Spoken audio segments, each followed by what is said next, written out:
Oh no, OMI got even cheaper. That is a terrible shame. Now, what some don't understand about investing is buying low is good and buying high is bad. When things sometimes go down even more, many panic. Now, one reason they panic is bad, and one reason people panic is actually for a good reason. Let's bring on my co-host for the show, and then I'll share with you the good and the bad reasons that many panic. So if you haven't already, make it rain on that like button. Strap in for the show, and let's welcome Doctor of Stuff and the real Randy Chavez. Gentlemen, thank you so much for joining us. What's up, Rain? What's up, Randy? What's going on, guys? How y'all doing? How's your day been? Fantastic. I saw OMI breaking down, and I'm like, go down more, because when it breaks solid resistance like this, it often does. So I'm like, come on, baby. 4.000 was 4.0003 sounds amazing. Sure, that would like half, the value of what my OMI was. That's okay. That means I can buy more cheap. 100%. There was, I think for the first time, maybe ever, I caught the bottom yesterday, 2 days ago, and I got it at like 0.00503 or 50 something. I was like, oh yeah, nice. I saw that tweet. Yes, that was a solid buy price. I didn't think people would be like that interested. I figured it'd be like, oh, it's Randy buying OMI as usual. But it got like, I don't know, like 15,000 impressions, and it got like a bunch of traction on it. I wasn't able to go through all the comments, but I was like, okay, I guess that's a big thing, that people are buying cheaper than what they did. I mean, the thesis of the company hasn't changed, and it hasn't. It seems pretty like a no-brainer. Obviously, none of this is financial advice to anyone. This is just our own, what we're doing. Yeah, these are the risks we feel comfortable taking, and there's reasons we feel comfortable taking, but it's still a risk. Some people say, Rain, can you guarantee it'll go up? And it's like, freaking, I can't even guarantee that I'll wake up tomorrow. I don't know that I'll have a heart attack. There could be some meteorite we haven't seen hit the planet tomorrow. I can't even guarantee the planet will be alive tomorrow. Now, chances are highly, highly likely the planet will be alive tomorrow. Highly, highly likely that we'll be alive tomorrow. And it is pretty dang likely that OMI is going to rebound from this and do incredibly well. And what I, as an investor, do is I just play the odds without emotion as much as I can, because I'm still a human being. But it does help when you have like 20 years experience investing to set emotions to the side. So now I was talking about a good reason and a bad reason that people FOMO in before, and you both would probably agree with this. Now, the bad reason is that some people are like, oh, when the price goes down, they're like, oh no, see, I knew it was a failure and it would never do well. Okay, so let me ask you, did any fundamentally bad news happen related to VeVe? Like, did a meteor strike where David and Dan were and like blow them up? Or did their plane crash? Or did like Disney say, oh, I hate VeVe and I'm never going to do any more deals with VeVe? Now, that would be a reason that I would start to get concerned, but nothing like that happened. All that happened was the price broke lower. So there's nothing that fundamentally that changed about the company. All that happened was the token price got cheaper. So now a good reason that people sometimes panic when things break down lower like this. So the good reason is, shoot, had I known it was going to do this, I could have bought so much more. And we've all been there. Like last bear market, a lot of what I was dollar cost averaging in, I would buy and then it would get cheaper. And then I'd buy and then it would get cheaper. And I'd buy some more and then it'd get cheaper. And it feels like 1,000 different knives in you. And this is why some people cannot do crypto investing. They just get washed out. They can't go through that because they don't have the tenacity to hold on. So a lot of times when people, I run across them in my regular life out doing stuff, they say, what do you do for a living? I was like, well, I invest in crazy risky things that aren't right for a whole lot of people. And they're like, well, what do you mean? I'm like, no, they're literally not right for a lot of people. They just don't have the emotional fortitude to hang on through that and to make proper decisions without flipping into their emotion. So then if we keep talking, I tell them it's crypto and they're like, oh, I heard about crypto. Should I do it? Like, I don't know, what kind of patience do you have? Because I learned a lot of people don't have the patience to make it pay off, and they cannot go against the crowd. They just can't. They don't have enough, like, I guess, understanding of counter trading the bigger trends. So when things are going down, like one of the big trends are right now is like meme coins. And so there's this pressure if you're in the space. It's like meme coins have been going up for like a couple months now, a month and a half maybe. And it's like, oh, they've gone up so much. And you get this feeling like they will just keep going up. You also get this feeling it's like OMI's been going down on this downtrend / sideways thing. But recently it's been trending down further for the last month and a half too.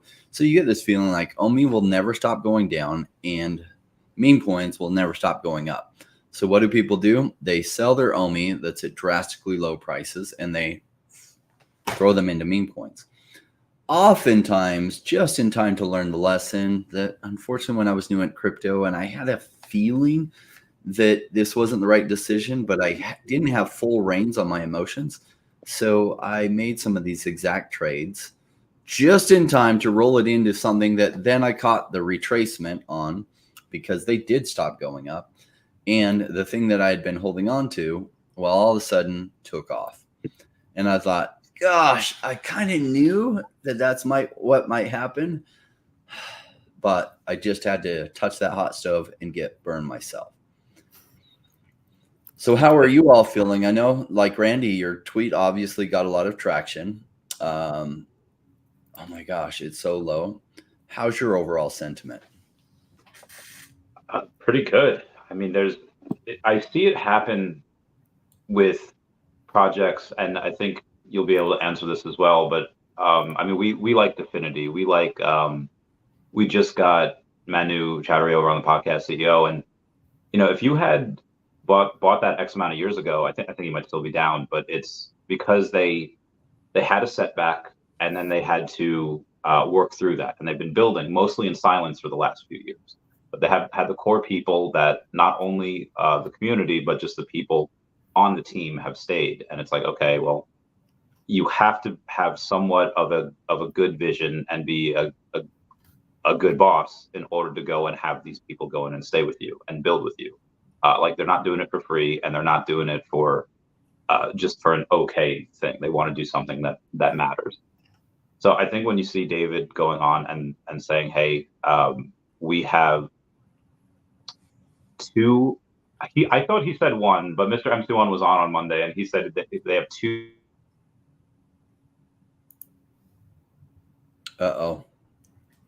I thought it was me. My internet's been all spotty. I switched internets. No, it's Randy's internet. What a screenshot. He's frozen. Ah! Sorry about that. You, Randy. Yeah, sorry about that. That face frame was epic though, the face. Oh.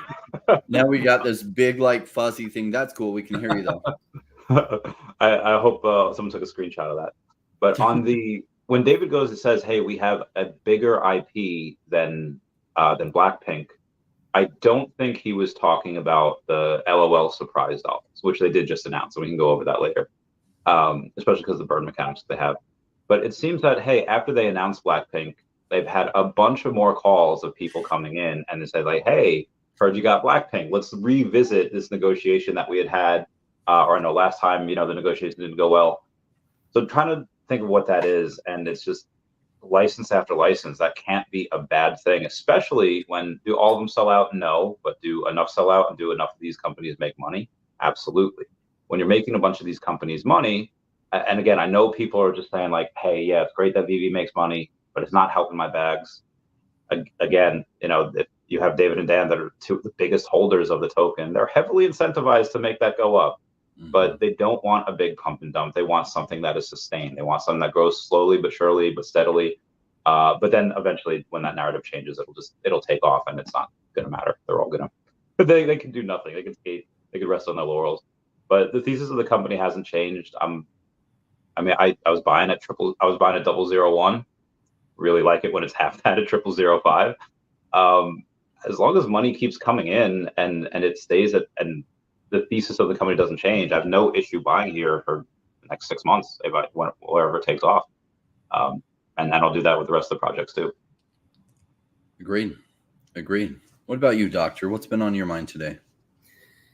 Well, I was thinking about it, right? I saw Randy attacked some pretty strong language used against Randy for buying more OMI, right? Like they think you're crazy. They used another term. And I lose a lot of respect for people who just go on an attack. And that's the whole post is just like an attack on someone, right? As opposed to being like, hey, here's why I don't agree with what Randy's doing. And you state it like that, right? But instead they go on and attack someone. Just lose a lot of credibility for that. And like it doesn't help the space at all. Why do you think that Randy's crazy? Now, let me tell you why I think Randy's crazy. Because he has and this is just me, right? I have to diversify. I've got a risk threshold, and I will never go all in on anything. Honestly, even if I think it's a sure bet, there is a part of me that is like, but just in case, I have to do that. And so for me, Randy's risk tolerance is way higher than mine. And I think that that's crazy to have that high of a risk tolerance. And that's why I don't do what he does, right? But I'm not out there attacking Randy, right? Like I'm like, man, I want you to win. Out of everyone out here in this space, like I want Randy to win. I would love that. I have a bag of OMI. It's a good bag. I am buying more at these prices because just like you said, the fundamentals haven't changed. Now, I want to give some credence to what some people are saying. People are like, hey, if the price doesn't pump at some point, right, like people will lose interest. And that is true. But ironically, what happens is there will be something. Typically what happens, and especially in a project that has money that is still building, is they will be doing something that will get attention. And if it's at the right time, right, they will get noticed again, and then the price will go up. And then all of the people who've been sitting on the sidelines will look, and they will get FOMO. Not all of them, but some of them will, right? And that will pump the price. And especially at lower prices, it makes it a lot easier to make multiples. So now there's still that potential sell pressure. We know that there are some pretty large wallets that have a large amount of OMI, and there is that sell pressure. But if there's enough, obviously I'm hoping for more exchanges, and especially a US exchange. There's some things that come along with that I don't think that it's going to happen anytime soon, to be honest. I don't think a US exchange is coming, but I think it was smart to get Base, and we'll talk about this a little bit more with the smart wallets that Coinbase is building and why that is so important. Because one of the reasons that we all want like a US exchange is look, about 50% of VeVe users live in the United States. And so if they know VeVe, they know the OMI token, and they're probably going to be buying the OMI token. And I would extrapolate that information and say a decent amount of people who hold OMI are also in the US. And it's very difficult to buy right now, which is one of the reasons why I think the price has gone down. That people are just selling and not buying, or there's not as much buy pressure there because it's more difficult for a lot of people who know about the token to purchase it in the US. But the smart wallet thing that Coinbase has now just announced and released, I think that would be a game changer. And not just for VeVe, for a lot of other projects, just in general, for the onboarding of the masses. So sentiment is down. And this is where, like, we talk about capitulation. And until you've been in the capitulation stage and you've seen it, you don't know it. Like, no one's ever seen this. This is, for me, close to bottom, if not the bottom, for OMI, in my opinion, where we're seeing so many people leave because they're just so frustrated. That is what capitulation is. That's what we saw, like ETH back in the day, like when it went from like $2,000 to like $40, right? People were just beyond themselves, and they're like, I am out. And like, you listen to some ETH maxis, and they were like, we didn't know if ETH was going to survive. Like, honestly, like at that point, that's how down the sentiment is. And that's where I think that we are right now in this space. And look, full disclosure, it might not, right? There is always a percentage chance that it might not. Do I think it's going to? No. Otherwise, I wouldn't be buying OMI. I wouldn't be buying more VeVe stuff. But that's where I am, you know. I think that we're at a pretty substantial capitulation stage to where if VeVe pulls out of this, then I think it'll do well, you know. And I believe that it will like pull out of this. And so for me, it's a good buy. We might not be at the bottom, but we got to be close, because I am starting to see, like, and I believe that kind of throughout the rest of this year, kind of starting in August, we'll really start to kind of see Bitcoin move. And then as we see that, if things happen like they have historically, there'll be some Bitcoin, then it goes into the other major alts and then the other alts, and OMI could be one of those. However, if there's a narrative that OMI could fit in through during any one of those timeframes, it could also pump. So anyways, that's kind of my little spiel. Yeah. That when the crypto pump that usually happens, like obviously after the first halving, it was really insane because it was the first time it ever happened. So if you disregard that and you just take a look at the last two halvings and then you average them together and then you take a look at, okay, what could Bitcoin be worth if it does the average of the last two halvings after the next like 18 months? And people are looking at like a $500,000 price point. And that seems like a lot. And it is, but that's also, what happens to altcoins if that were to happen, if that future comes to pass, where it's just the average of the last two, not saying that's going any higher or below, but what happens to altcoins when suddenly you have a $10 trillion market cap for Bitcoin, not including Ethereum, where they have the Ethereum ETF. So I feel like you have this really big bubble that might go in and happen where, you have it with altcoins, you have it with meme coins, green candles, we get green candles. And Rain talked about this the other day when he was talking about, hey, Michael Saylor's been going on and he's been taking out debts on his holdings. And then it sits on your account as a debt. You don't have to pay taxes on the gains. And he uses that to buy more Bitcoin. And for years, everyone's like, he's crazy. That's nuts. That's stupid. He's over leveraging himself. And okay, fair point. Maybe he did while things were going down and he had to do, some creative accounting to get through that. But now he's like a mad genius doing that when Bitcoin was 14,000. So people weren't doing that at 14,000. They're going to have to, not that they're going to have to, they're going to want to do that now when it's, close to 70,000. And we've slowly starting to see that. What happens when that becomes I would say after, if anyone's seen Moneyball, Billy Beane uses the new way hacking baseball in order to try to get people on base, in order to try to score runs, in order to try to get wins. 2 years later, if you weren't using that system, you were a dinosaur. So I feel like that's something that's happening in crypto right now. And it's slowly happening just with other countries as well. They don't just have, their own currency. They'll have dual currency, like El Salvador is doing, like other countries are about to do. So I think this could get a lot bigger than what we're all previously thinking. And on top of that, again, just as money comes in into these altcoins, where's it going to go? Rain likes to say, okay, meme coins are easy to understand. You don't need to understand them. It's funny meme. It's really easy to understand VeVe and OMI because, Superman. Everyone knows that. It's familiar. So I'm really excited. I'm excited too. And what's interesting is we can use charts to look back and learn from them. And they give you some guidelines, they give you some ideas, but it doesn't take away the moment that you're just playing odds. And so they can help you assess odds much, much better.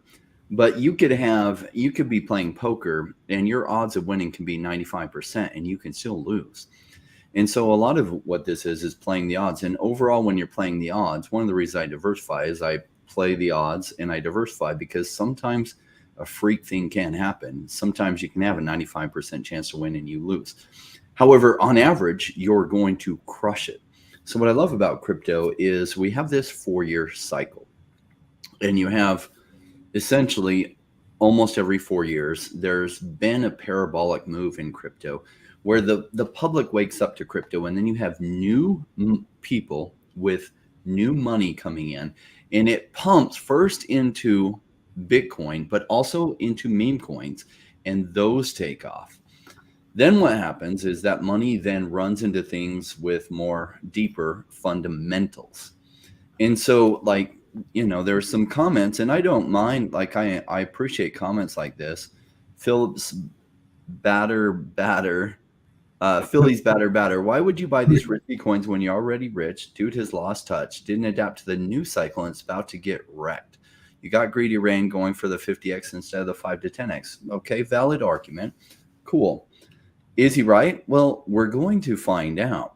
So it feels like during this early run up that the stuff that hasn't pumped won't pump and that there's a whole new, a new cycle.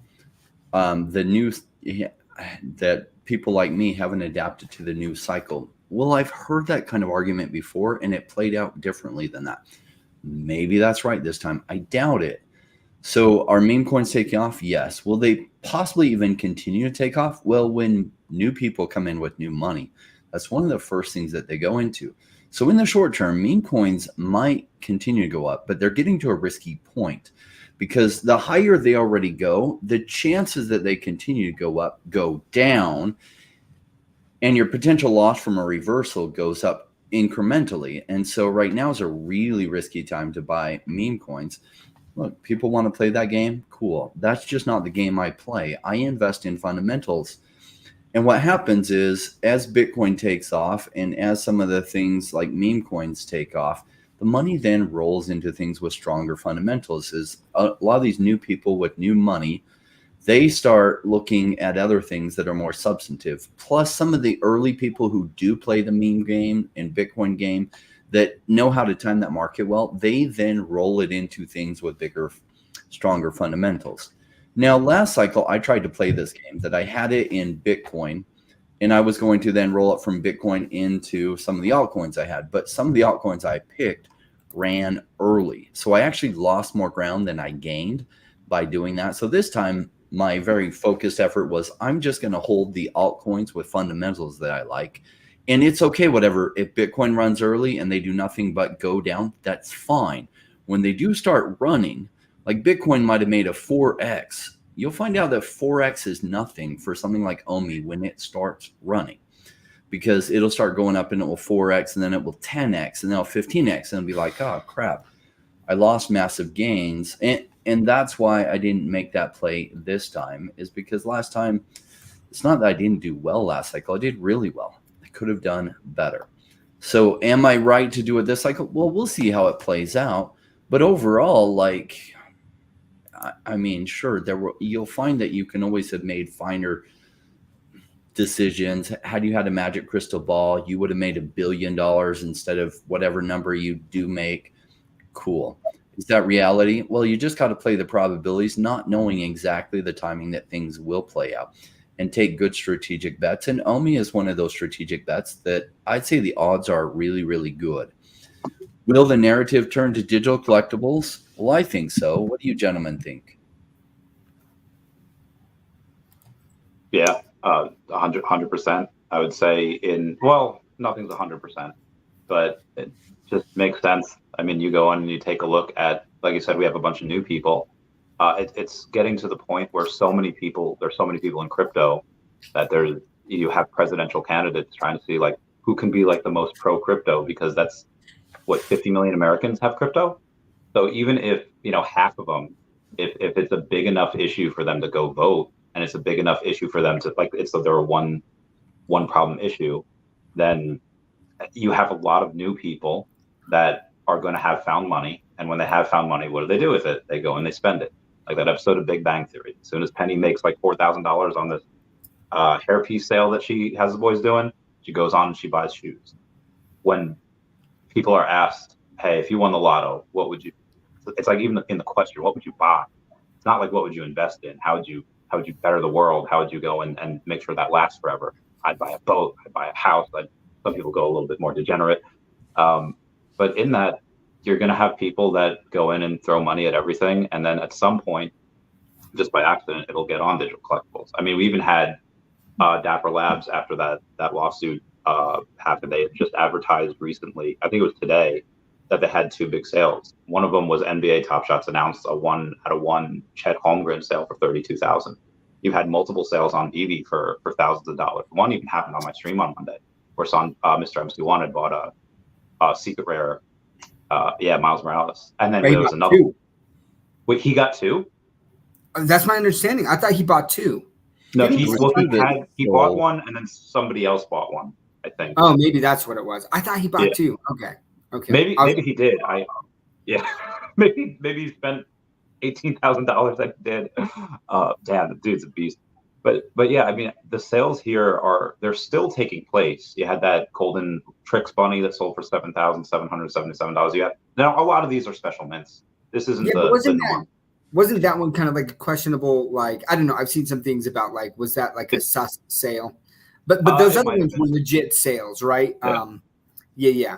Yeah, the Aston Martin for 12.5. The other, the one that Rudy pays for. Yeah, those are all legit. And this one, again, I lumped it in there with that. Maybe I should have lumped it in with the may or may not have happened. But at some point, those will get a little more attention, and once they do, you'll likely see that take off again. Yeah. Now I wanted to jump on. We got a lot of great comments, and we'll get to those. I did want to give priority to my co-hosts and some of the issues that they want to talk about. And Doctor of Stuff wanted to talk about Cryptoys, their marketplace, and interoperability. What are your thoughts on that? Yeah. So first of all, massive shout out to Cryptoys, right? For getting that marketplace. I think that's such a big deal. Up and running, and I put interoperability in quotations. I want to share, if I can, Rain, kind of explain like what's kind of happening in the background when you teleport your Cryptoys out, and I guess I just want to explain that it's not full interoperability, but however, it is a step in the right direction, and that's what I want to applaud. I love additional movement in this space and moving things forward, right? Because then we can say, hey, like, is that something VeVe can do? Or VeVe can at least look at that and say, can we do something similar or the same thing or something like that? But so let me present to you guys here the terms of service for. I'm just gonna. If you share it, I'll be able to add it. Yeah, there we go. All right. So this is Cryptoys terms of service, is updated as of June 2024.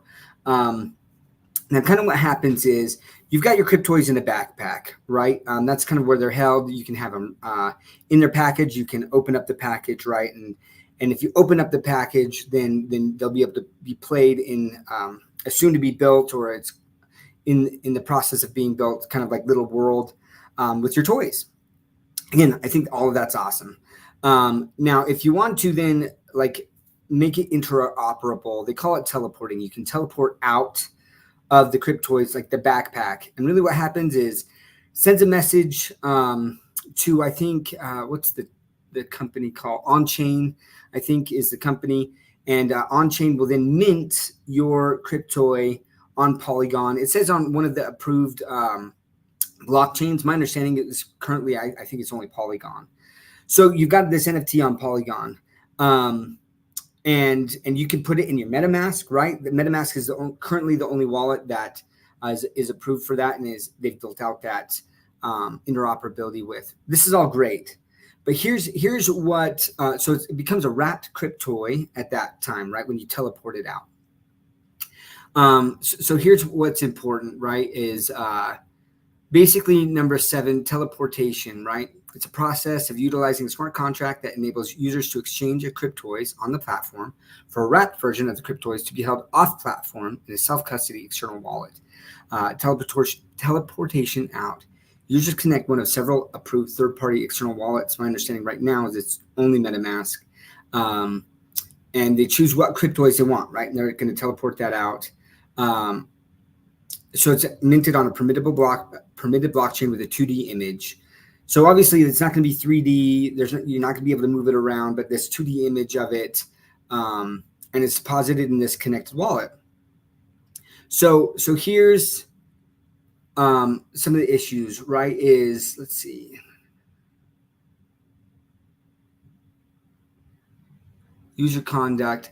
Well, no, there's, where is this at? Well, I can't find it here, but it's in the terms of service. And basically what it is you're only authorized to sell your Cryptoy on a permitted exchange that enforces royalties. So if you take your Cryptoy and you try to sell it on Blur that doesn't enforce royalties, you're basically violating these terms of service. And then basically with that breach of terms of service, they can wipe the image from it. And the danger also is, though, like, I don't know their process of how quickly they capture that. So let's say someone sells it on Blur, someone else buys it on Blur, and they're like I'm still going to try to sell it. Like, I like this. I'm going to try to sell it on the authorized platform. And then someone else buys what is like on the authorized platform, but it's been on an unauthorized platform and being sold, cryptoids can actually strip that from you, right? Like they can take away that image and it could be gone. So I don't know what their process is for how quickly they can capture if someone's a bad actor and is violating those terms of service. But that's why I say interoperable with quotation marks, right? It's not fully interoperable. There's only certain authorized exchanges that you can, or marketplaces that you can sell it on.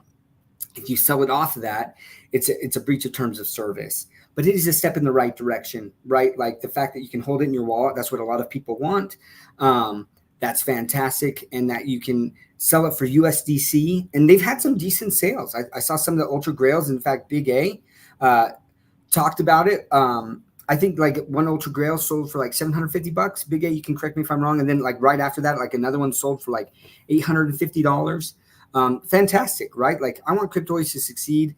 And I love the competition in the space because it does put some pressure on VeVe and Ecomi, right, to continue to move forward with that. But, sometimes I sit there and when people are like, oh, this is interoperable and why can't VeVe do that? And I was like, I mean, but it's not interoperability, and you're using that in a way that I think is a little bit deceptive. But is it a step in the right direction? Absolutely. And I love that. Awesome. There was now, as far as the regulatory clarity for that happened with Dapper Labs, because obviously Cryptoids is on there. Dr. Suf, you can go far more into this than I can, but just so some people know that there are some similarities, but between us and them. But the main parts are that they are marketed. They marketed them as financial investments. That they control the blockchain. That the items for us on VeVe are minted on Immutable X. So we don't control that. So maybe that's a little bit easier for us to kind of get away with. And also that was a class action lawsuit against them. And so it wasn't a legal ruling. So it really doesn't establish a precedent. But I'd really like to hear your thoughts on that, because you had a blurb the other day and I thought that was really good. Yeah, because basically the post from the CEO of Dapper Labs is like, hey, NFTs aren't securities. And I was like, again, that's very misleading, right? There's multiple things that happened there. The SEC had started to look into Dapper Labs. I think that they stopped, but I don't know why they stopped. Like there could be a lot of different reasons why they stopped. One of them could be because they're like, not securities, or they just didn't want to tackle like our collectibles securities at this moment in time. And they're like, we got some other things. Like, I don't know, right? But they didn't make, I'll just say this, just because the SEC stopped does not mean that they decided that this isn't a security. So that's point one. Now, there was this class action lawsuit where the lawsuit was saying, hey, Dapper Labs, you were selling unregistered securities, right? And Dapper Labs moved to get it thrown out before it went to court. And the judge in the ruling basically said, you have not convinced me that these don't meet the prongs of the Howey test. And one of the biggest things that the judge hung the hat on was that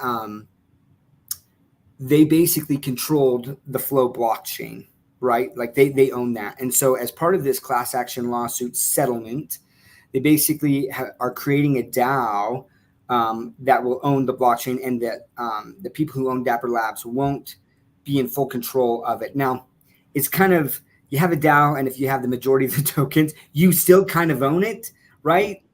But it's it is more decentralized than previously. So there's some other stipulations that they had to meet there. But look, I'll just say this, like there's so many, there are definitely NFTs and digital, like NFTs that I would say absolutely meet the Howey test and are considered securities, 100%. And you saw the SEC go after, I'm trying to remember the name of it, but I mean, the way they marketed it, all of these things absolutely met the threshold and basically shut the project down, right? That was an NFT. So for them to say, oh, NFTs aren't securities, like that's already been proven that some of them absolutely are securities. The thing is, digital collectibles, when I was at NFT NYC, I got to have a conversation with, I'm just blanking out on her name. My favorite SEC commissioner. Oh yeah, this is one of the gals on the SEC board. Hester Peirce.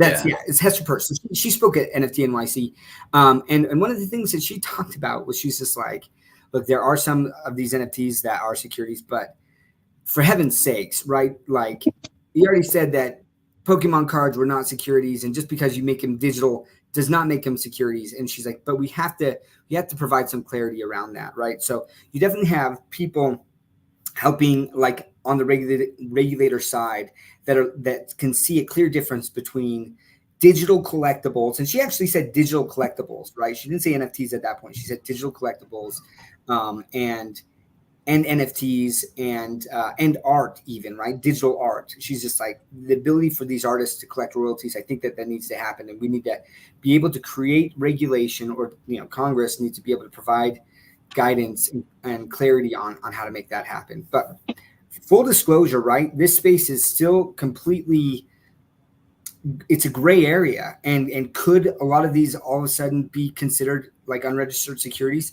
Potentially. Yeah. But like, if VeVe's are, like, look, a large majority of them are going to meet that threshold anyways. And there's like no NFTs going forward. And I just can't see that happening. But anyways, I think it's important always to provide context or information. People read headlines, they read little tweets, and they extrapolate information, make assumptions, and that can be very dangerous. So hopefully that was helpful. Yeah. I think they need to revamp the securities laws that were written in the 1930s. Essentially, the SEC wants to govern anything that might go up in value. And I don't agree with a governing body should be over anything that potentially goes up in value. And they've tried to, with this new asset class that really doesn't fall under what people were thinking about in the 1930s. I just think we need clarity. We don't need more regulation. We actually need less regulation. We need less regulation and more clarity. People say, oh my gosh, we need to put rules. And so there are plenty of rules out there. They probably need less rules and more clarity so that things can fall within certain guidelines, because the market likes clarity. Business owners, they're trying as hard as they can to comply. And the problem is the lack of clarity. Like, I know so many different projects. They're just scared to touch anything in the US because it's this big gray zone. And all of a sudden they're going to be served this notice by the SEC. And so they're just like, F this, let's just not allow anybody in the US to be able to touch our coin, touch our project, invest in our project, because there's this huge lack of clarity. And then enforcement gets really arbitrary. Sam Bankman-Fried showed that if you give a whole bunch of money to a certain party, you don't get served notices by the SEC. And other projects that were trying to be the best actors they could and requesting the SEC give them guidance, and like Coinbase, they tried to get 20 different meetings with Gary Gensler. They got 20 minutes on a video call is all they got with him.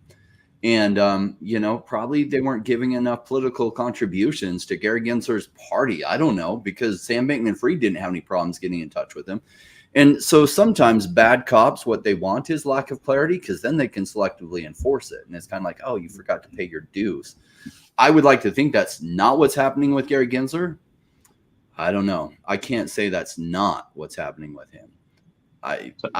Why is the SEC so unclear on this? Now, one of the reasons is just that they want to grab control over all of this. The other reason is they want to kind of force people to give to a certain party by leaving it in the gray zone, and you're protected if you're making big contributions, and you're not protected if you're not. We'll see. I mean, we'll see what kind of actions they take. I know Gary Gensler is really good with his words. He's fantastic with his words. What I've learned over time in business is just watch people's actions, and that will tell you what their real intent is. So far, his actions have been really damning for that, but I want to believe it's different than that. Gary Gensler, one of the things about Gary Gensler is he does know crypto pretty darn well. That isn't the problem. And he, prior to being appointed to the SEC, he said he shouldn't be a security, that perhaps it was in the early days. And he said a lot of things that now, like Gary Gensler of today, could probably go after Gary Gensler of 2018. So Gary Gensler is following someone's agenda. Whose agenda? I can't say I know. This is why I'm so bullish on crypto. You have like the government, that not even just the US, just governments of the world just going in and saying like, hey, we're going to rules for thee, not for me. And this part of this, you have to, get in line or get out. And a lot of people are saying like, well, we're going to walk away and we're going to not have you use your currency. And we're going to have this other currency. And Gary Gensler this morning, I think, was on MSNBC or CNBC. And I think Kramer was talking with him. And like, he was like kind of salty because there was like a Kramer coin and he like didn't go after him. And I was like, oh my God. That's so funny. The one that was counter trading Kramer. I love that coin. Yeah. I love that idea, right? Because he's wrong so often. One of the interesting things is there's so much political pressure coming to bear that Gary Gensler is causing the Democrat Party huge problems.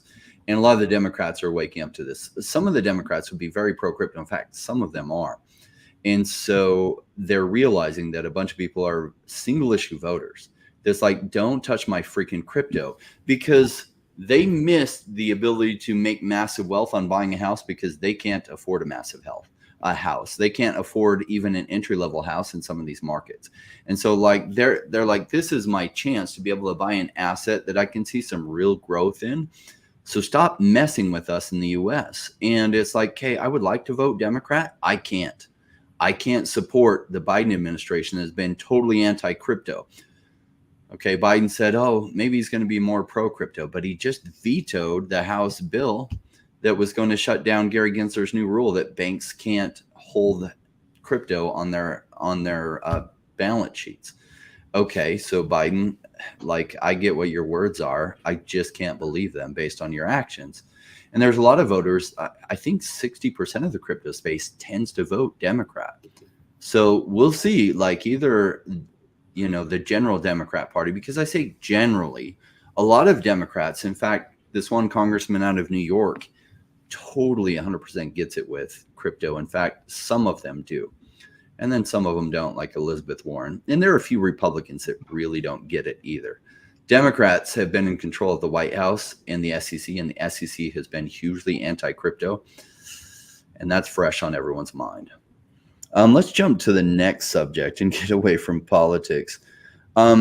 Big companies are getting into the metaverse, and Randy shared a thing about IKEA has an ad, get paid to work at IKEA on Roblox. Apply for this job. It's a real link. It is a real article. This goes in and reminds me of like 2021, where you saw everyone try to get into the metaverse. You have the most exciting one, or the exciting video I saw was like the Wendyverse, where Wendy's, you had like these snow hills made of their Frosties, and then they had games where you tried to throw the fries into like the fries into the fry holders, whatever they are. And I was really excited for it, and I don't know where it went. You had CVS had applied for a metaverse. You had Facebook changed their name to Meta, spending, I don't know, $25 billion per year on it. I don't know what's going to be the catalyst to kick it off, where it's going to be, oh, this is the domino, this is the leaf that breaks the camel's back, and suddenly it all comes flooding in, all this money to the metaverse again. I don't know what it will be. Could it be IKEA? Could it be Earth 2 that finally released their crypto after almost 4 years? I don't know. But I do know that it is a multi-trillion-dollar opportunity, and VeVe has some of the best IPs on there, and I think we're going to be able to go and ride that wave a little bit. Agreed. I think the metaverse is, well, it's interesting, right? So metaverses so far have been MMORPGs. Like if you think about it, the first metaverse could have been World of Warcraft, or it could have been Second Life, especially because Second Life, you can actually go in there and make stuff and then sell them and make real money on it. And that's what a metaverse is really about. So isn't Second Life truly the first metaverse? Now, you could say World of Warcraft would be that, except that they disallow really making money from it. So if you're trying to sell items for real money and they find out, they'll shut down and ban your account, which really what crypto enables and blockchain enables is, well, it not only enables, but it like is excited about this metaverse where you can actually extract value, that your value isn't trapped in the ecosystem. And so I think games have a better chance at creating a metaverse, although VeVe has a decent chance because VeVe could make deals with some of the metaverses out there to allow their stuff to be put in the metaverses. And especially if VeVe goes a good route in that they allow you to make easy video clips, maybe through their app or something, of your different stuff and share it on your social media. I think that's the way for VeVe to go, because I do think this idea towards metaverses is going to go. I don't know if Sandbox and Decentraland are going to be the first big metaverse. It could be something like Roblox comes in and makes their stuff blockchain friendly. And then, you know, VeVe could easily partner with someone like Roblox, and then they could bring their files in. Like, that's something that could happen. So we'll see. I do think metaverses are the future. I think how some of these early metaverses look, I don't know if that's going to be what captures it. At the end of the day, some kind of gameplay is really going to be what captures it. And Roblox, that's what Roblox has. And you could say Sand, you know, has a lot that's like that, Sandbox, but we'll see how it comes together. You can see in the comments, there's multiple people talking about the Readyverse, and it does look pretty cool. And I'm pretty stoked because so there's like this overall company called Futureverse, and under them is Readyverse. And Readyverse, they kind of have this massive, it's a new game. So like back in March, they announced that a new game was developed in concert with Walker Labs. So Walker Labs, if you look way back in my timeline, I talk about, well, not way back, I still talk about them, but Crypto Walkers. Walker Labs created Crypto Walkers, which was a 10,000 PFP NFT project back in the day. They actually only minted like 6,300 of them. There were some issues on the minting and things, but that's like one of the characters that you're going to be able to play there. And they're incorporating a lot of different IP in it. And so that is something that honestly could, Rain, when you talk about like gaming, right, that they have this open world shooter game that they're developing, which is pretty substantial. Randy, what are you doing, bro? Is that boring? Come on, man. Come on, Randy. He was spicing up the show. We needed some of that. Anyways, look, like I think that there are some things being developed there, and even Cornucopia's, their metaverse looks pretty freaking phenomenal. Now, I don't know if they're going to be like onboarding other additional IP, but like that is a game that looks like so much fun, and their world is massive. If you haven't checked it out, like I talk about Cornucopias all the time. Full disclosure, I own land, I own the token, I believe in the project, the community is phenomenal. But I do think that, yeah, down the line, metaverses will happen. And it's going to take some time. It's going to take some time to onboard people. I look at Facebook. It took years and years before, you know, it kind of got out of the college world into like a broader audience, right? And so there's that adoption curve. And I just think like it's the quote unquote overnight success that really was like 10 years in the making. Type thing. And that's what I see with VeVe too. I think digital collectibles, when we talk about that, if the metaverse makes it digital collectibles and the ability to, whether it's like they recognize the token and you're able to utilize that skin because you own that token, and only the people who own that token can use that skin in this game. I believe that tech's coming that way. And that way they, you know, anyways, but it's going to be a while, but there are some really cool looking metaverses out there that I think people are going to just want to play and have fun with. Why I really get pumped on OMI and I guess Earth 2 as well is that if you take a look at some of the numbers on Sandbox and Decentraland, now they had reached $9 and $10 billion market caps, not combined. That was just separately in the last bull market. But if you look at them now, both of them combined have less than 1,000 monthly active users, and that's not like daily or weekly. That's monthly. Take a look at some of the other stuff that happens. I mean, take a look at the monthly NFT trades on it. Decentraland has 200, Sandbox has 1,000. Monthly NFT volume, Decentraland has 140,000, Sandbox has 500,000. Now those numbers are fine, but it's nothing compared to what VeVe does. So I just super excited to see where the market goes. I think VeVe's premium collectibles, where you can use them in augmented reality, you could then bring them into video games or other things. So I think they're setting up the right things that it could go massive as some of these things come out. I did want to share some TA as part of what we did today. TA stands for technical analysis. not necessarily the other thing that it might add up to. It should On a just be TA, not TA. Yeah. A project called Matic. Now, many of you, like, this is your first bear market going into a bull market, and things can get quite boring even when other things start to run. And so this is the price chart for Matic. And what you saw with Matic is it finally got listed on Binance in April of 2019. Now, 2018 was really the start of the bear market for crypto. And so people that were holding Matic were like, yay, it got listed on Binance. And you saw this little blip that it went from like 0.6 cents up to 1 cent. And then it came back down. And the whole Matic community was like, oh my gosh, oh, that's terrible. We got listed on Binance and it came back down. And then some other news came out and it took it all the way up to like 4.5 cents. And people were like, finally, Matic's going to be worth a fortune. And then what happened? Well, you know, it just came back down. Then here, another announcement came out in November 2019. People were like, finally, Matic's going to do well. And it went up to 4 cents and some people sold and dumped it back down. And then it broke really low here and it went all the way under a penny. And people in the Matic community were just in utter despair. Like, what the crap? When is Matic going to get their crap together? The team sucks. Holy cow. They can't do anything right. I'm out. This sucks. Matic's never going to be worth anything. Not realizing in the greater cycle, the bull run isn't here. We're still in the middle of the bull run.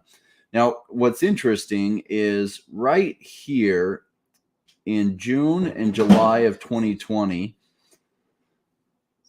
part of the crypto market absolutely took off. It's called decentralized finance. And Matic did nothing during the DeFi run. So everything else was taking off, and yet Matic was doing nothing. And yet more people were totally freaking out about how Matic was doing absolutely nothing and everything else was running. This is the missus bringing me some dinner. Say hi, baby. Hi. How are you? Doing all right. Hanging out. I got that. All right. So Matic was doing absolutely nothing, and it felt like in despair. And then Matic's price just kept going down. Meanwhile, Bitcoin had started running. This is November of 2020. In December of 2020, Bitcoin was really running, and other projects like Cardano were up and running, and nothing is happening with Matic. And then this happens. Too bad for all the people that sold out in here and all the people that bought in this idea that Matic sucks. Everything else is running. Meme coins are running. Doge is running. Matic will never happen. And then from right here, 1.5 cents, Matic just kept going up, peaking out here at $2.67. Actually went higher. This chart doesn't fully reflect there, $2.70. Later, during the second peak in that bull market, it went all the way to $3. And so literally there's some people that missed a 200x. Why? Well, because it just wasn't running yet, and it will never happen, and Matic's never going to hit. And yet it did. And this isn't the only example like this. Cardano was another example. There are a ton of examples. And fundamentally, Matic was making good strategic moves and good partnerships. There was no reason to believe that Matic was dead. And yet people believed Matic was dead. Why? Because nothing was happening with the price, so therefore it must be a dead coin. And they called it a dead coin. Well, sucked for those people who listened to the people that were calling it a dead coin. Now, this is OMI. Now, Matic didn't have this previous bull run it had caught, so it didn't have this massive run up like Ecomi had. And sometimes when the pendulum swings so far one way, well, the pendulum swings back the other way. And unfortunately, this chart doesn't show that in the previous bear market, OMI got devastated. Now, OMI's initial coin offering price was so much higher than where it went to in the bear market. Like, it retraced tons. This chart shows none of that. Then we saw in March of 2021, the price go to 1.4 cents. And since then, it's been pulling back. And so part of the reason the sentiment is so low is a lot of people started buying in this. And there's some people that are really strong emotionally, and they're just holding on. But that doesn't mean it feels good. to have your dollar cost average price go so low. Because even if you completely believe in OMI's future, like I do, boy, it would have been nice to hold it all the way to these nice juicy bottoms so that you would have 5 or 10 times the amount of OMI token. Cool. Well, what comes after this? Well, we're going to find out. Now, I just showed you how Matic, nothing was happening until suddenly it was. Will that happen for OMI? Oh, I believe so. I'd say the probabilities are really good that plays out just like that. But some people don't believe that. That's cool. Let them make their decisions, and I'm going to make mine. Cool. And we're going to find out in 6 months or 12 months, or worst case scenario, 18 months, but probably in the next 6 to 12 months, who was right and who just didn't get how things were going to play out. I want to add something to that because look, there are some people who are just like, look, sell your OMI, or I sold my OMI and I'm getting into these other coins and I'll buy back. I'll put some more money in. In the past, I'd said that with other tokens, and I just think historically people don't buy back in. And so some people are like, hey Doc, like you could be putting more money into some of these other tokens, that have this potential to pump more. And I'm like, that's true. And look, I'm diversified. This is again where I'm different than Randy. Like I need to have that diversification. So I do have like a diversified portfolio, but I am buying OMI right now because I do think, like Rain says, that there's a good chance that this jumps. And I'm not willing to just take all of that and put it into these other ones and hope that they pump and then try to buy back in. Because a lot of times people don't. And you'll see that. There's so many people who have said, I've just seen them say that. They're like, oh, I'm getting out, but I'll buy back into OMI. And you just kind of lose touch with the project or something. And if it does something like a Matic does, I don't know. I'm not willing to take that risk and get out of OMI for that. And I'm willing to hold on to it for quite some time because of that, as long as I continue to see the company and the team progress, right?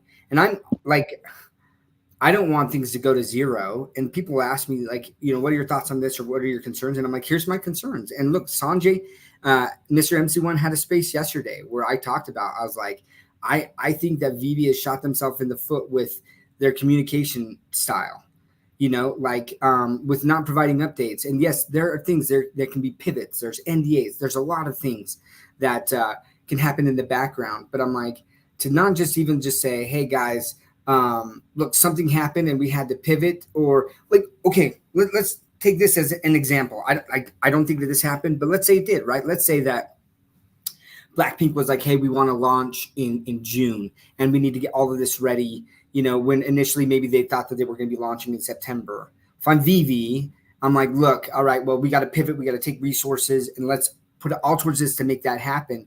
Probably going to take it away from some of the resources of building out the VeVeVerse. Like, I don't know. I don't know what's happening in the background, right? But if that were to have happened, I don't understand why they couldn't just say, hey, guys, we had to make a pivot. You'll find out why, once this thing happens, we'll let you know, and you'll realize why we had to make a pivot and why something's delayed. I'm not asking for timelines. I'm not asking for these type of things. But when people don't get any updates on things that, we've been promised in the past, I get that frustration. And like I said, I think it's way cheaper to retain a customer than to onboard a new customer. Right. And so there's been a lot of concern with some of the OGs leaving. I believe we'll get new OGs and other whales that will come in. Like that will happen. Right. But it costs more to bring those people on, to bring on new people. And I feel like they've shot themselves in the foot to a certain extent with that communication style. I hope they take that feedback and they look at different ways to kind of update the community on certain things moving forward. Because that constant communication, it just lets us know like, hey, you're still aware of us. And I also commented on my collectibles, like that first video that he did, right, with Corey. I love that, right, where he actually addressed real time some of the things that were happening, like why VeVe was blocking certain, individuals and stuff, and addressing some of these concerns in real time. I love that. More communication like that is very helpful. I'm looking forward to hearing more about the different members on the team and what they're doing. That's going to give us a better view of what the company is now and what they're working towards in the different roles they have there. So I definitely hope that that communication style changes to a certain extent. To piggyback on a couple of points there, yeah, the communication 100% needs to. Well, I think it should be better. Technically, they're a private company; they don't really have to do anything. But yes, it would behoove them to go in and say, even with not a roadmap with hard dates, even just say like, hey, here's the things that we are working on, and some will come quick, and some will come years down the line. Just to have that, I think, would be cool. But I think by now, unless people are new here, and if you are, hey, how's it going? But I think by now, people have been in this project for X amount of years, or just been in crypto or any type of investing. I think they objectively know probably the best advice to give. It's like that phrase, love yourself like you love. Treat yourself like someone like you love. Because someone that you love, let's say like, people's dogs. Got to get the best food, got to go, walk a couple times a day, daily visit, or not, yearly visits to the vet, maybe 6 months for cleaning, whatever. And then what do humans do? They eat McDonald's, they just kind of live a sedentary life. They don't do a lot. But what's the easiest advice to give? It's like, okay, how do you get healthy? Everyone objectively knows how to do that. Okay, if you can't run, walk, and then clean up your diet. You eat a lot of vegetables, you go in and you have complex carbs, lean meats. I think everyone objectively knows that. I think most people objectively know you buy a good project and you hold. Look at Apple, look at Tesla, look at, Matic, like what you said. It might not feel good. It's like working out. Most people know how to get healthy and they know how to, at least the very basics of working out, push-ups, pull-ups, sit-ups, and all that. But most people don't do it because it's uncomfortable and it sucks. And it sucks while you're going through it. And even though it feels great after, but a lot of times when you start working out and you start dieting, maybe you don't see results right away. Maybe you don't see the results you want to see for several months, sometimes years if you have a lot of work to do. I think a lot of people know how to give good advice on investing, but they just can't do it themselves because they don't have that discipline. And it's unfortunate that not a lot of people have that. But I think most people that are watching here now, the couple hundred people that are here, they probably know, oh, okay, yeah, this makes sense. But if I'm wrong, by all means, let me know. Well, so some people, what I've realized about the crypto space is not everyone's right for the crypto investing side of things because they don't have the emotional fortitude to do well. Like I was really puzzled by the numbers when I saw like 2020 and 2021 that 90% of people didn't do well in crypto, going back to who was starting with me in 2017. And that almost nobody that had started in crypto back when I did was even still around, that they had all capitulated upside down and sold out completely and got out of crypto completely. And here I was experiencing life-changing gains. And yet all these people I started with were nowhere to be found and sold out at losses. And I was just so puzzled. And I continue to see that. And it's just because it's hard. Some kind of feedback is coming in. It's hard to be patient when others are like capitulating, and it's hard to like stay strong and to go against the grain. And some people just, I guess, aren't right for that. Part of why I created my channel was like, I thought, well, what if people had educated by somebody that has experience in this? And, unfortunately, I don't have like 25 years in crypto experience. I only have 7 years in crypto experience, but prior to that, I did cycle analysis and trading in real estate investing for about 18 years before even finding crypto. And it's not too different. And a lot of times, like, it's a great time to buy real estate when everyone's saying it's a terrible time to buy real estate. And it's a bad time to be buying real estate when everyone's saying it's great. Like right now, what is everyone saying about real estate investment? Everyone's still really hot on real estate investment, or almost everyone. It's a risky time to be buying properties. The chances that values reverse on you are pretty strong. Will they? I don't know. It's hard to tell exactly where the top is, but we've been somewhere near that top for the last couple of years, and it's softened. People don't realize what does go up also goes down. The flip side of that with crypto, what I like about it is it has much shorter cycles and it is much more volatile. And when it goes down much faster. But what goes down also goes up. And we had a really good question in the comments. Somebody was saying, now is OMI going to do well because like the whole market does well, or are they going to get their crap together and it's going to do well because, you know, its own narrative hits?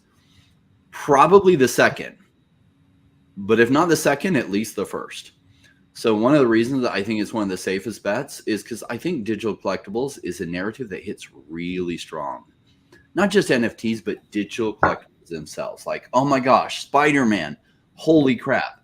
Oh my gosh, digital comics, holy crap. But even if I'm wrong on that, and that's not the case, it'll do well just because crypto does well. Or that's what the odds are, and the odds are super strong that way. So at some point, money just cascades into it. So even if it doesn't do exceptionally well, like I think it will do, like somebody asked, do I think OMI's market cap will hit 10 billion? Yes, I'd say there's a really strong chance OMI's market cap hits at least 10 billion. But if it misses the narrative somehow completely, that doesn't mean in the bull run, it's still going to do really well. And that's what I love about crypto. When I was at the university, I took this elective credit where 3 people came in, taught the course, and they taught it for free. Why? Because they didn't have like PhDs. What they were was really successful businessmen who were multi-millionaires. And so they had to teach the class for free because they weren't PhDs, but yet they had a PhD in life. And it was only a 1 credit hour elective credit that you could take. And I was fascinated by these guys that had been massively successful. What they did was early stage business investing, or they call it venture capitalism or angel investing. And the numbers were quite shocking at early stage business investing. They would invest in, say, 10 different businesses. And now those 10, one would massively succeed over at least a 10-year horizon. And that 2 or 3 might do pretty well, and they might not lose money on them, but they wouldn't make massive money on them. And then about 6 or 7 out of 10 would fail completely. And over a 10-year horizon, they hope to make about 7x on their money. Okay. And that was how millionaires were made, multi-millionaires.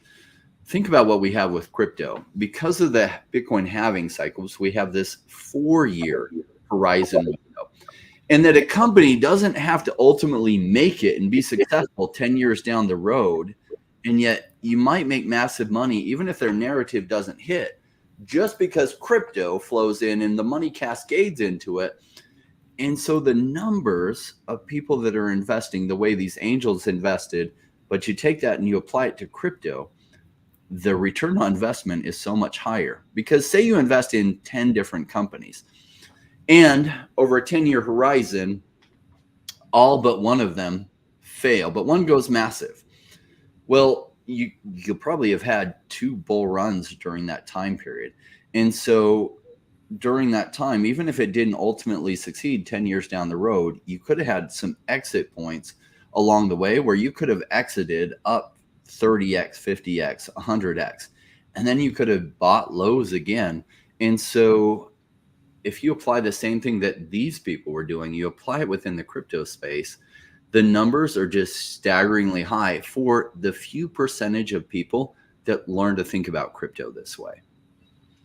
Now, some people treat it like a casino. I don't touch meme coins because the predictability on meme coins is lower. To study meme coins, there's 2 things that you need to do, and neither of them are what I do, which is just pure sentiment analysis and also price analysis. So like Paul, who joins me on Wednesdays, he's an expert with 30 years experience on price analysis, that he just looks at the chart and he buys. He could know nothing about the company. He just looks at what the price is doing. He lets that tell him whether it's a buy or a sell. Cool. That works really good for meme coins. Cool. That's not what I do because I look at fundamentals. Meme coins don't have any fundamental. Second thing is sentiment analysis. Now, there's some people in crypto who do focus on this, and they're really good at focusing on sentiment, and they catch it fairly early, and they know to sell off when sentiment starts to fall the other way. That's not what I do either. I chose kind of like what those people in my university level class did, which is some fundamental analysis on the businesses behind the tokens. And then what we find is later in the bull run, money cascades into the fundamentally strong projects, almost all of them. And even if it doesn't massively flow into them, enough that you're still way up flows into them. But on some of the ones that you're right on, the gains on those can be massive.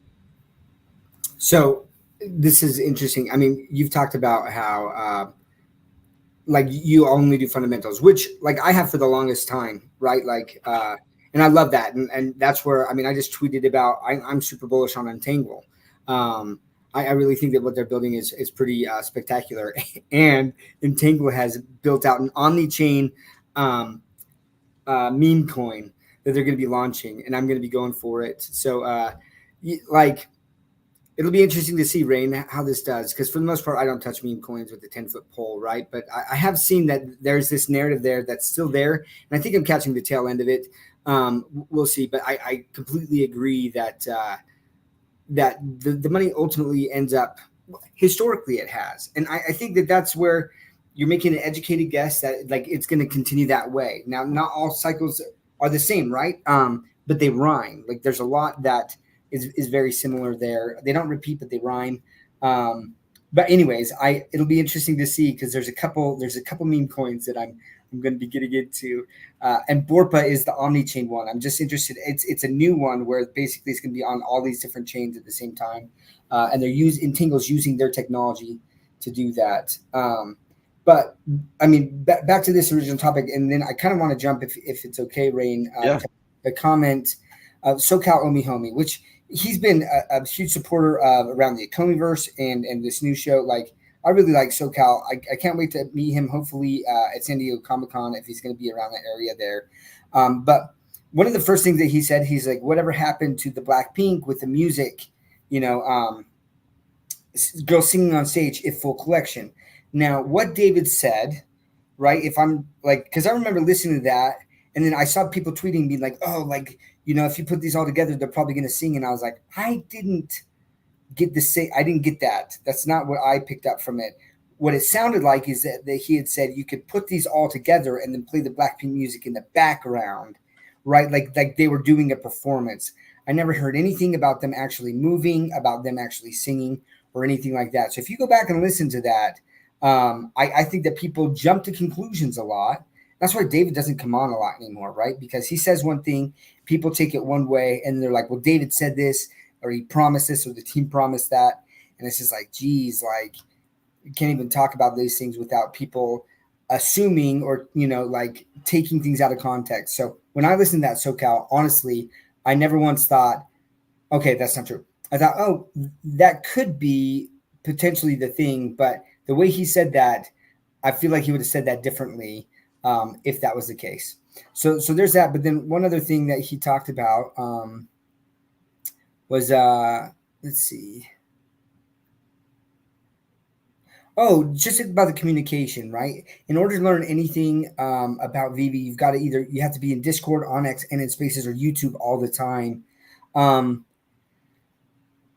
I do agree that they need to formalize their communication, but I think that that's one of the things that this YouTube channel that that MC and Corey are going to be running is that like a lot of the communication is going to be coming out that way there, and they can actually share that YouTube and have it be streaming on Twitter at the same time there, and they can share the link in Discord. But like, I'm rarely in Discord, and honestly, I can't think of a single time where there was something announced on Discord that I was like I didn't hear that, like, but I am on X more, and on YouTube I follow that. But I would definitely love like a more formalized, structured communication channel where if they announce it here, that there's maybe an article about it. And I think that they're starting to get that to where I don't think that people are having to go so piecemeal into all of these different spaces to get that. But it has been that way in the past, so pretty frustrating. Yeah. Randy, you had some things you wanted to talk about today about the Bitcoin inflows that happened yesterday. Do you want to share your thoughts? Sorry about that. I was just trying to grab something. I don't know if I should bring it up. So let's go with what. Repeat that last question again. So you had some things you wanted to share about the Bitcoin inflows yesterday, and what happens to Bitcoin when it hits a certain price. Yeah, I had touched a bit on that before. And then yesterday you had, I forget who, I think it was the Modern Investor. And the Modern Investor had gone on and posted that like almost $1 billion in Bitcoin had come in yesterday. And yeah, obviously that's largely because of the Bitcoin ETFs. And then you have Ethereum ETFs that are happening. What do you think the next ETF is going to be? Like, how big does this go? Is it going to, like, if you have, I think, iTrust, you can buy flow, I think, on iTrust. You roll in your 401k, or you roll in your IRA into that. Lori Brenner did it. Hopefully she gets on in the next couple of weeks. But you go in and you do that, and you could buy like a lot of the top 100. How many of those are going to get riskier, and can people do it if they go in and say, okay, we have this?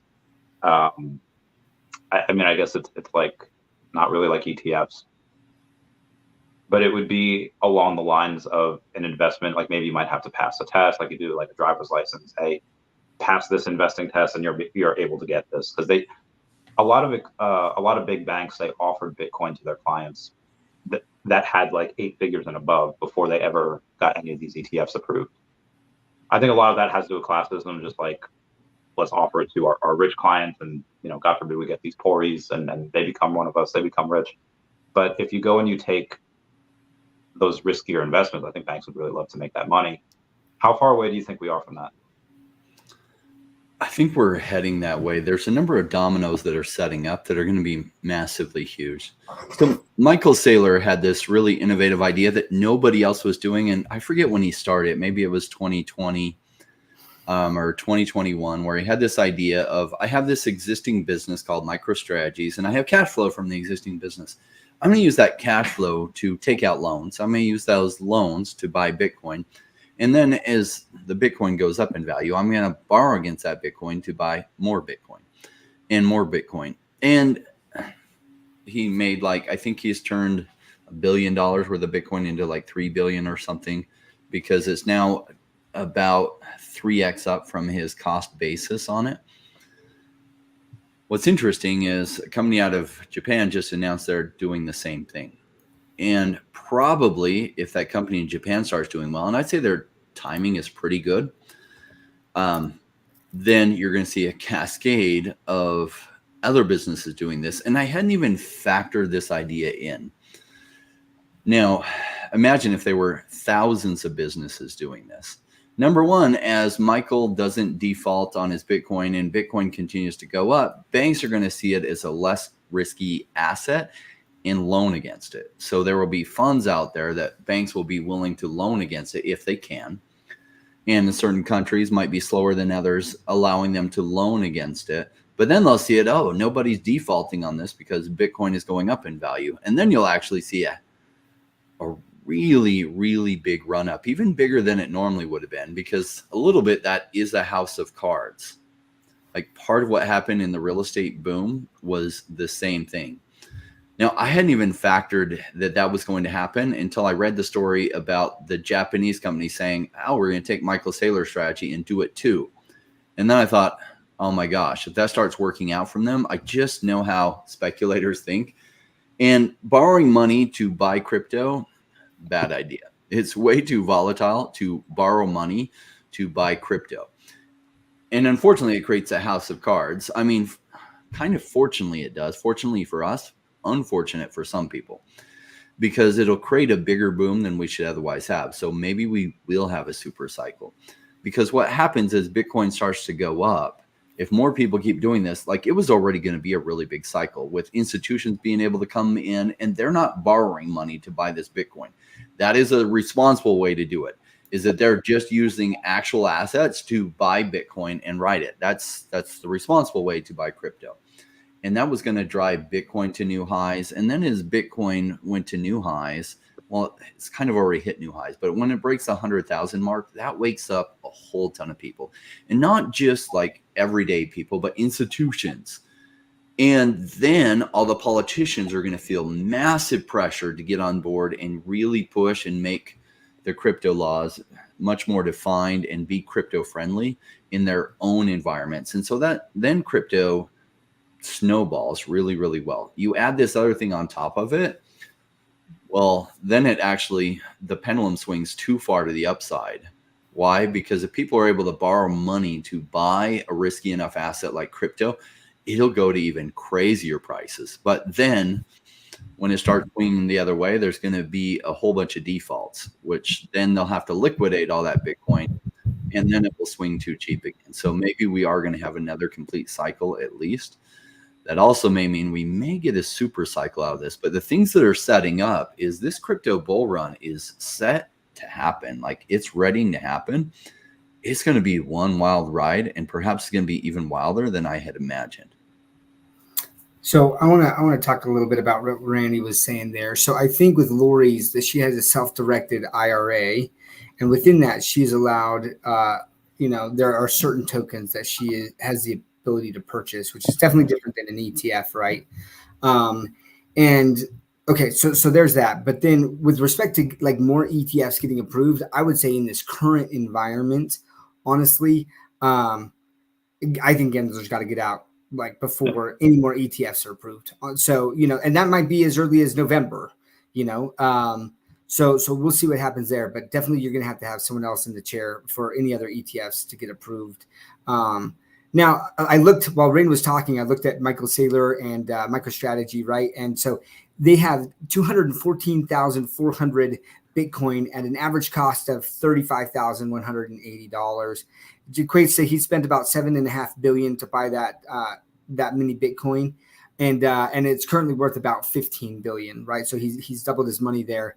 To the point of borrowing money to purchase crypto, that is exactly what happened in the 20s, except for with crypto, it was the stock market, right? And it was a they called it the roaring 20s, where basically it was just like, look, like the stock market just keeps going up. So why wouldn't I just borrow money, buy the stock, and then it doubles and then I sell it? And I think that that's what's starting to happen. But man, that will cause such an incredibly massive, just devastating drop on the flip side if that happens there, right? And so there will be people who get wrecked. But if that happens, like Rain said, the price will just pump like crazy. I had not thought about that at all, taking that into consideration in any price point whatsoever. But and then one other thing that Bill Gardner said, he was just like, if that happens, there won't be any Bitcoin anymore. The magical, wonderful thing about Bitcoin, right, is that there's so many Satoshis in a single Bitcoin that, like, yeah, maybe people won't be able to buy like a single Bitcoin anymore, right? They'll be buying like 1/100th of a Bitcoin, and it's going to cost them $10,000. Like I don't know, right? So there will always be more Bitcoin to a certain extent. It's just how much of a Bitcoin can you purchase with that. But yeah, look, it's exciting times.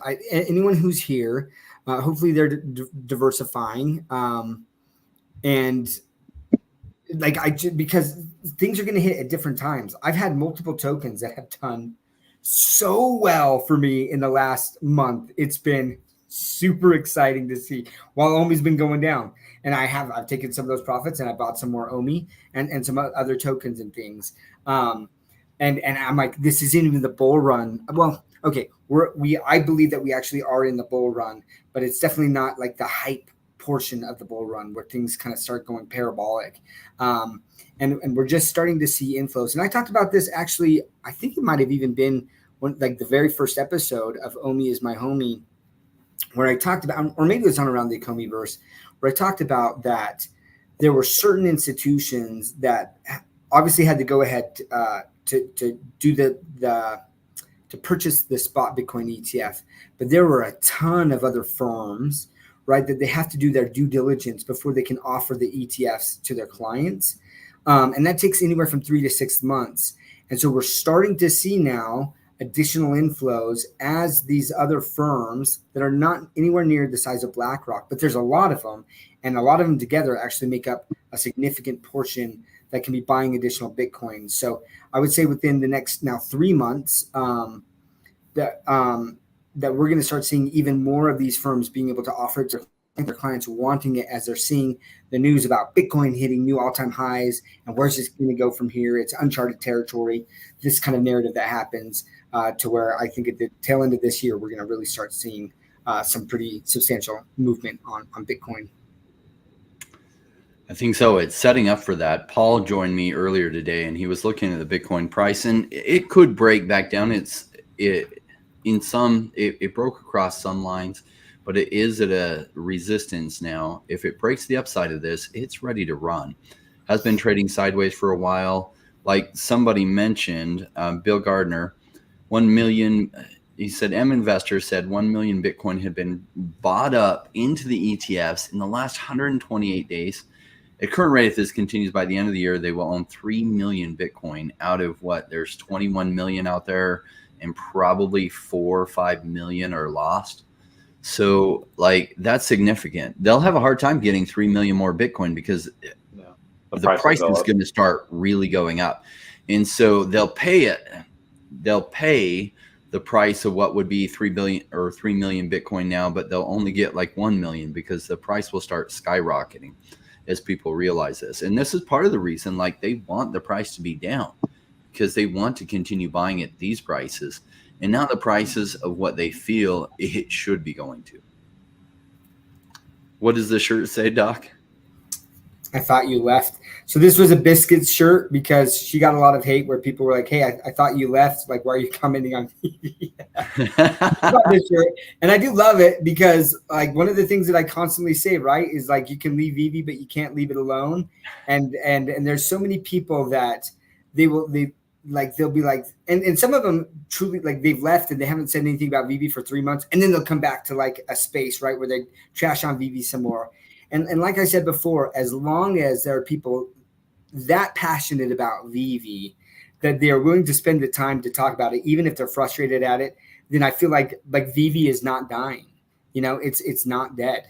Like the point where I get worried is where there's apathy, right? And people are like, I don't care what VeVe is announcing. I don't even care. Who cares? That's when I would get worried. So, you know, as much as like I feel like the fudders, and I see that when I use the term fudders, I mean the people who are just personally attacking people or the team, right? And they're not bringing up logical points anymore. They're just regurgitating the same 3 things over and over again, you know, and anyone who disagrees with them is a clown or an idiot or, you know, and they're just, those are the fudders to me, right? And yet they spend their valuable time. Time is the most precious commodity that we have. And they're spending their time doing that. First of all, what a life. That's crazy. But this is just a shout out to them, you know, because like they're that passionate enough that they have to spend their precious time fighting VeVe. And I'm like, that to me just says that VeVe is not going anywhere anytime soon. I mean, that's also how you can measure success as well. I mean, what fairly successful, fairly busy. And I don't just mean like, oh, you have a lot of money. I mean like, hey, you have other social engagements that require you to not look at your phone for 8 hours a day, like a lot of people do. And obviously, if that's your work, you know, it's whatever. But I feel like between some people's loved ones, their families, other activities that they do, and you know, jobs, I feel like one of the last things that they want to do is going out and just, you know, commenting on, especially a lot of negative stuff. Like I like being around happy people. I don't know. Yeah. So Yeah. I like that statement. Like you can leave VeVe, but you can't leave it alone. And they are the same people that come back when VeVe turns around. Have you ever heard a girl complaining about a guy and they're like, oh, he's such a narcissist. He's such this and this and this. And then like 2 months later, they totally hook up. Because yes, hate and love aren't too different from each other. There's the emotional charge. And the biggest thing is to ignore things. But when people like can't let go of it, it shows that they actually love it and they wanted things to be differently. And when they start going a different way, most of those will come right back. Because otherwise you would just leave and like mess with other things. Like I've invested in projects that failed. I put $100,000 in a project that was supposed to be a month away from launch. They had a minimum viable product and everything, and it didn't launch. That money is 100% lost. Do I jump in and FUD that project? No. It's gone. No, something could happen out of that. The chances are really, really low. And that investment was like 2.5 years ago. Cool. Like it's just, but I don't have time to jump in. Why? Because there are other things that I'd be missing out on. Like who cares? It's lost money. You're taking strategic bets and sometimes things go wrong. Cool. I'll give you a perfect example, right? And I've told this story before, but like I had on the Mint page literally 2 windows open, and it was one to buy Bored Ape in April of 21, and the other was buy Apimon eggs in 2021, right? And Apimon eggs, and I didn't know this, but Zeneca, like there were some major influencers who had bought Apimon eggs as well, right? But yeah, I bought 0 Bored Ape and I bought 3 Apimon eggs. And during the Mint, there was an exploit in the contract where people were, because they had partnered with Bored Ape, they had partnered with CryptoPunks. So in these eggs, first of all, the eggs themselves had a rarity. Then there was like a monster inside that was supposed to be like this game that you could play with these monsters. But then an additional surprise was randomly in the minting was a Bored Ape, was a CryptoPunk, and some other things, right? Well, the exploit, these hackers were able to basically mint the egg, see if the CryptoPunk was in there, and if it was, then they would mint that one. And if it wasn't, they could put it back in and then mint another one, right? And so it destroyed the project. And like, oh my gosh, like the crap storm that was in that Discord channel, people were freaking out about it, right? And like I don't talk about it. You know, the team was terrible. Like, I don't know what, like they obviously didn't get the contracts vetted thoroughly enough. And they made a massive mistake, and I lost money when I could have put that into Bored Ape. But like, you can look at my timeline, and never a single time did I sit there and just crap on those people. I was just like, I made a call. Obviously I didn't do the research on these people, I felt like there's a lot of other people that, bigger people than me, right? Influencers with a lot of money that also like looked at that and thought it was a solid project, and it didn't work out. It's all I say is this: the people who sit there and crap on VeVe all the time, why aren't they saying, instead of VeVe, instead of OMI, look at these projects, right? All they do is they crap on that, but they're never providing anything else that they're looking at. And if they were, why don't you just spend your time talking about that project, right? Like I don't get it. Like that's this mindset that I don't get. When Randy's like, I like to be around happy people. It's just, I look at those people and I just feel like I don't think that they're very happy. You know, part of it is they've decided to be in the victim mindset, right? Of like, oh, my life would be so much better if these people didn't mess it up. And it's like, instead of taking responsibility of like, crap, I decided to invest in this project, and either the timing was bad, or, you know, there were some red flags I missed about these people investing, or it just went sideways.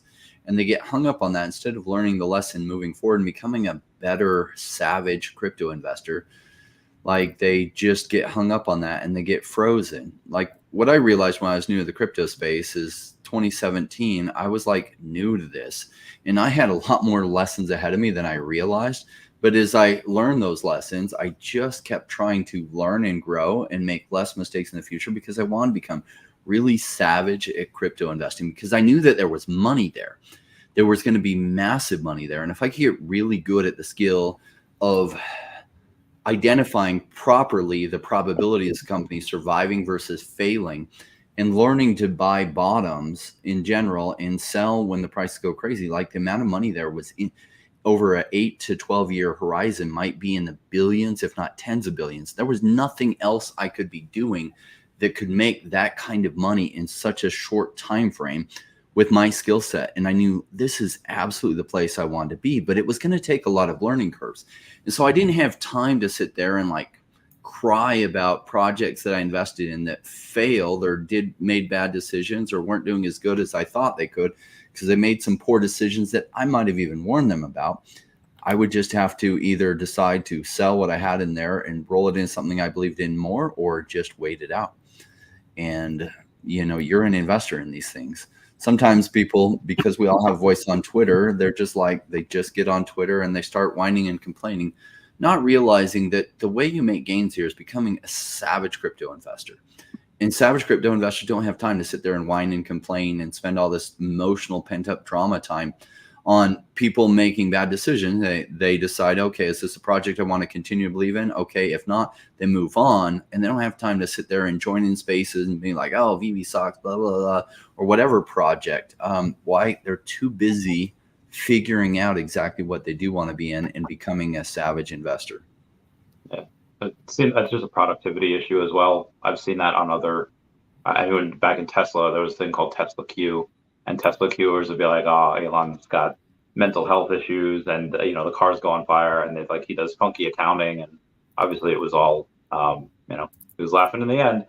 But yeah, should we wrap it up? I do want to talk to you guys about like one or two things off camera, which are quite fun. What should our ending thoughts be? Well, why don't we each take a moment, share your ending thoughts? Doc, you want to go first? Yeah. Well, to summarize, I'm stoked that Cryptoys with our marketplace and the semi or pseudo interoperability. I love that they're pushing the space forward. I think that's fantastic. I think that all these projects that are looking for ways to become more decentralized, fantastic. And I hope that for VeVe, I do, right? And I think they'll get there. But it's going to take some time. They have a lot more IP to deal with. And they're a bigger entity. So there's a lot more things. It's a slower moving ship, but I believe they'll get there. I don't think that VeVe is dead. And I said why. As long as there's fudders out there that are passionate enough to spend their very, very important and limited time on this earth talking about VeVe in a negative way, as long as that's around, VeVe's not going anywhere. I think the OMI token, it could go down more, right? It's broken through that support. We'll see where it ends up, but I think long term, VeVe is going to be around for a very long time, and I think that the team is building out ways to building out the utility for the token. And one of those, I believe, like OMI NFT is their next step, and I believe that there will be some sort of burn mechanism that comes with that. And a deflationary token, you combine that with if VeVe hits a narrative, and that could be very powerful, because a deflationary token narrative, that's very strong and very important in the crypto space. So on top of all of that, shout out to the community. I wanted to say one thing. Shoot, I forgot to do this, mentioned it on the space, but look, for you guys who enjoy the community and do have funds, right? The VeVe gold and silver logo and the Ecomi SR logo, like the utility in that, the community utility is pretty phenomenal. One of the people in the Ecomi SR logo group offered, his name is Steve Cannon. He's this phenomenal photographer. And he put up a competition to post a picture of wildlife that you had taken. And the winner of it got one of his incredible shots on the print. And it's the one, like, he's doing a run of the print, but long story short, I won that competition. I'm so excited to get it. I'm trying to figure out what size. He's asking me for dimensions, and I'm like, I don't know dimensions. I got to figure that out. But look, very strong community in there, and there's a lot going on. There's that mentor hub. So that's something I'm super bullish on with this community, is they're creating utility itself. But I know that utility is coming for the token, and I'm excited to see where that leads. Awesome. I'm reminded of a video I saw years ago. I don't know which side of it was, some protest or some gathering for some political cause or another. And one guy, and again, I can't remember which side it was on, comes up and happens to be wearing a shirt that was really against the other side. He's very articulate. And as he's trying to talk, this one older guy, kind of scraggly beard, kind of whatever, he just goes like trying to interrupt him every time he talks. And the guy goes to this young girl that's next to him. It was out of college, so he was 18, 19. And he says, "Is that who you want to be like? Like, this is your future. Behold your future." And I understand, coming from the land of 4chan, certain things are funny. And I love a bunch of those things, jokes that maybe shouldn't be joked about, whatever. And cool, time and place for that. But I'm not saying hey, sell half your collection or all your collection or dump a bunch of money in this and go get a gold logo or a Ecomi Secret logo or any of that. But who do you want to spend time with? Who do you want to spend time, like I said, I like hanging around happy people. I was at Lori Brenner's this past weekend, chilling out in Pittsburgh for a couple days with her and her family, and it was great. I love doing that with friends. I love doing that with people in the social circle. And I feel like, certain social circles that can get really, really negative, are they your friends, or do you just like to shit on people together? I think there's a difference. I'm not trying to here to save anyone's soul or preach or anything, but just play those dominoes out. Take a look at where that might lead, and then just advice to think about. Great points. So we're in this crypto space now. Many people in this family, they're just here for the collecting, and so investing isn't what they're here for and what they're passionate about.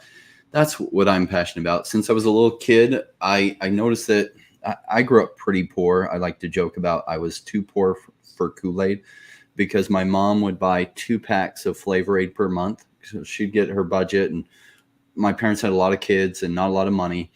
2 packs of Flavor Aid, not even the Kool-Aid, because the Flavor Aid was cheaper. So we couldn't even afford the Kool-Aid, and too proud for welfare. And so, we didn't even have Kool-Aid growing up. And I was jealous of the kids who got actual Kool-Aid. And I noticed that some people had money and some people didn't. And I learned over time that some people learned how to use their money to make money for them. And that concept was fascinating to me. How do you use your money to make money for you? So that delves in the realm of investing. And investing is learning how to make your money work for you. And there's a lot of books on investing. I think it's the richest man in Babylon. Talks about how first you're bad at turning your gold into more gold, and then you become better. And that's true. So what I realized about the crypto space is there's massive money to be made for those that are here for investing, but it has to do with learning the principles of investing, and specifically applied to crypto. And there's things like a 4-year cycle here that isn't even normally in business investing. But within that, as you understand these things, you can learn to take higher probability bets where the odds are almost stacked very for you. And if you're right, you don't just like double your money like you would if you're trying to play blackjack or something, but you might 10x your money or 50x your money or 100x. And if you're wrong, you might lose all of it or almost all of it. Okay, so those are the stakes. That's the way it is with any type of investing, but the potential gains here are incredible. And I don't want to miss out on that. Now, OMI, I think, is a great setup. I'm very passionate about it. I love that we can do this channel and have such great people join us. If you know Dr. Stuff, like he follows OMI so much closer, or VeVe so much closer than I do. I'm so glad. I love it when we have him on here because he has his fingers on the pulse of exactly what's going on all the time. And so it is Randy. My background's in investing. I'm diversified across a lot of projects. So I really lean on them to really make this space great because their VeVe knowledge is like at the top notch level. And they're such great co-hosts of this. I hope you're getting a sense though, with the combination of all three of us on these different cases, why we all believe in this project and why we think the probabilities are good. The price just got cheaper. Cool. And you want to evaluate, okay, do you still believe in the future of the project? Is the project still making good choices? Okay, when this coming bull run happens, why wouldn't it also happen to the digital collectibles narrative? Why wouldn't OMI go up as things do? I already showed you what happened with Matic and how it did nothing. And then it suddenly went massive. Why isn't something like that potentially going to happen to OMI? It happened to so many projects last bear market going into the bull market. Why not? Hope we made the case to you. At the end of the day, we all get to make our own decisions, take our own bets, decide if it's for us or not. This is definitely not financial advice, just some insights from what we've seen. Thanks so much for joining us, everyone. Thanks, everyone. Appreciate you, fam. Bye, guys. Peace out, guys.